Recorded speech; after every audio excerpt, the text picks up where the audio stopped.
Já pararam para pensar em como um fato qualquer, assim, do dia a dia, vira aquela verdade inquestionável dentro de um tribunal? A gente tende a achar que o que o juiz decide é a reprodução exata do que rolou no mundo real, né? Mas olha, a resposta mais honesta é: não é bem assim. O que chega na mão de um juiz ou de um júri não é o fato bruto. É uma realidade judicial construída, uma narrativa que foi superfiltrada e moldada por procedimentos bem específicos. Olá! Bem-vindos a mais uma análise. Hoje, a gente vai entrar de cabeça na estrutura da segurança pública aqui no Brasil. A nossa ideia é abrir a caixa preta e entender como a engrenagem da justiça criminal realmente funciona na prática, focando bastante no papel da Polícia Civil nas investigações e, claro, no contraste absurdo entre os diferentes ritos de julgamento. Então, o nosso roteiro de hoje é bem direto. Vamos passar pelo sistema processual brasileiro, ver como a tal verdade judiciária é construída, entender a Polícia Civil, dar um pulo na rapidez do JECRIM e terminar lá no palco do Tribunal do Júri. Vamos nessa? Ponto número 1, o sistema processual brasileiro. Para entender o jogo, a gente precisa primeiro conhecer as regras do campo. O antropólogo Roberto Cante de Lima tem uma sacada genial para explicar o nosso modelo. Ele chama isso de esquizofrenia legal. Imagina um paralelepípedo retinho igual de todos os lados, certo? Essa é a nossa lei escrita, a Constituição, igualitária de aplicação universal. Só que, na prática, a coisa funciona mais como uma pirâmide. O Brasil é uma sociedade super hierárquica, onde a aplicação da lei acaba sendo totalmente particularizada, dependendo de em qual degrau dessa pirâmide a pessoa está. E essa esquizofrenia fica nítida nas investigações. Na teoria, a gente bate no peito para dizer que tem um sistema acusatório, aquele modelo todo transparente, público e focado na presunção de inocência. Mas entra numa delegacia para ver a realidade. Lá, o motor é o sistema inquisitório. É movido a sigilo, o suspeito quase vira um objeto de investigação e a grande meta, no fim das contas, é arrancar uma confissão. O que nos leva ao nosso segundo ponto, a construção da verdade judiciária. Como é que o caos do mundo real vira um papel oficial? Tem uma frase que resume perfeitamente o que está acontecendo aqui. A verdade contida nos autos é sempre uma versão do que realmente aconteceu.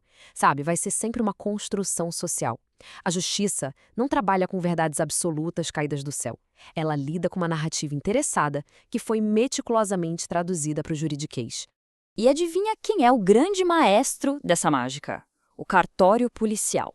Essa burocracia tem literalmente um monopólio da palavra escrita oficial. É ali que a emoção crua de um crime, o choro, o desespero de uma testemunha, perde a emoção e ganha a frieza do direito. O cartório é movido pela lógica do segredo e, incrivelmente, o que entra ou não nos autos depende muito de contatos e redes informais. Ter fé pública significa ter o poder de oficializar a verdade. Chegamos ao nosso terceiro ponto, o papel da Polícia Civil, que é quem fabrica a fundação de tudo isso. Aqui no Brasil, a Polícia Civil tem um papel duplo que é, no mínimo, ambíguo. De um lado, ela tem uma liberdade administrativa para agir de forma preventiva na rua, mantendo a ordem com bastante autonomia. Do outro, ela atua de forma repressiva, investigando para formar a culpa criminal. É exatamente esse acúmulo de funções que dá à polícia um poder gigantesco na hora de selecionar quem vai e quem não vai ser punido. Querem um exemplo claro desse filtro operando na prática? A VPI, a verificação da procedência das informações.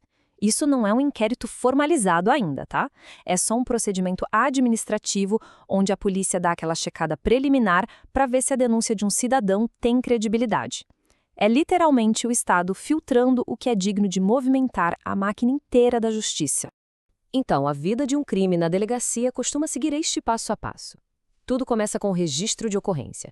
Em seguida vem essa tal de VPI para dar checada inicial nos fatos. E só depois de passar por esse funil super apertado é que nasce o famoso inquérito policial. É o inquérito que vai empacotar a verdade judiciária para entregar nas mãos do juiz. E, gente, os números são chocantes. Pesquisas acadêmicas que olharam de perto as investigações de homicídios revelaram que, nos inquéritos que dão certo, 80% do sucesso vem da confissão do suspeito. 80%. Sobra meros 20% para todo o resto, como perícia e trabalho de campo. Isso mostra como aquela nossa mentalidade inquisitorial, obcecada por arrancar a confissão, acaba esmagando o uso da ciência na hora de produzir provas. E existe uma raiz histórica claríssima para isso. Volta lá em 1759, no processo dos Távoras. Eles usavam métodos de tortura totalmente legalizados para arrancar a verdade por meio de confissões. Em 1808, a intendência de polícia no Brasil herdou muito dessa cultura. Hoje, óbvio, a tortura é crime, é proibida por lei. Mas aquela confiança sistêmica de que a confissão é a melhor forma de gerenciar um crime, essa, infelizmente, continua como um pilar central do nosso modelo. Ponto 4. Vamos dar um giro completo e focar na nossa justiça rápida, o GECRIM. Nos juizados especiais criminais, aquele inquérito policial longo sai de cena e entra o TCO, o termo circunstanciado de ocorrência. É um registro super simplificado. A ideia suprema aqui é fugir da burocracia imensa e dar uma resposta a jato para crimes menores. É para tentar evitar que o fluxo processual fique totalmente engarrafado. E o mais fascinante do GECRIM é como ele trata o conflito dependendo de quem está brigando. Se as partes não se conhecem, tipo numa batida de trânsito, rola a conciliação. O foco é resolver logo, olhando para os papéis. Agora, se é uma briga de vizinho ou entre parentes, pessoas que se veem todo dia, aí entra a mediação. Nesse caso, o mediador nem olha para o TCO. O foco não é o papel, é a escuta para tentar restaurar a paz e a convivência.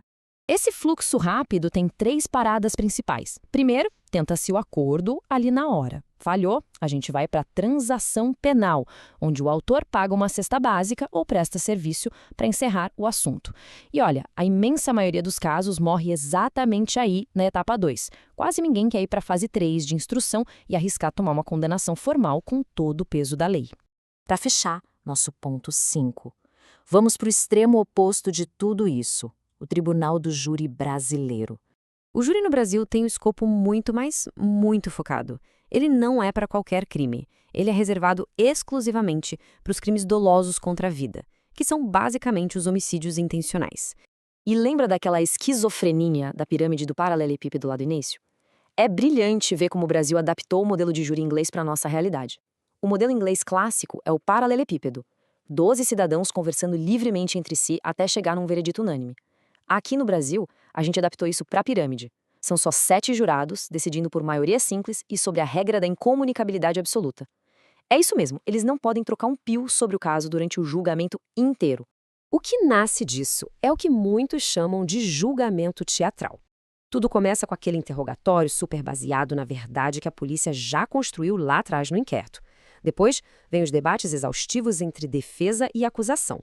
Como os jurados não conversam, a verdade no plenário não é um consenso. Ela é resultado de um duelo de oratória. No final das contas, o destino de alguém se resolve num voto secreto, onde os jurados respondem a perguntinhas super técnicas feitas pelo juiz, os famosos quesitos. E a gente encerra com um pensamento que não quer calar. Temos um sistema que grita para o mundo que é igualitário no papel, mas que na prática se apoia no inquisitorialismo, nas confissões obtidas em delegacias e no segredo.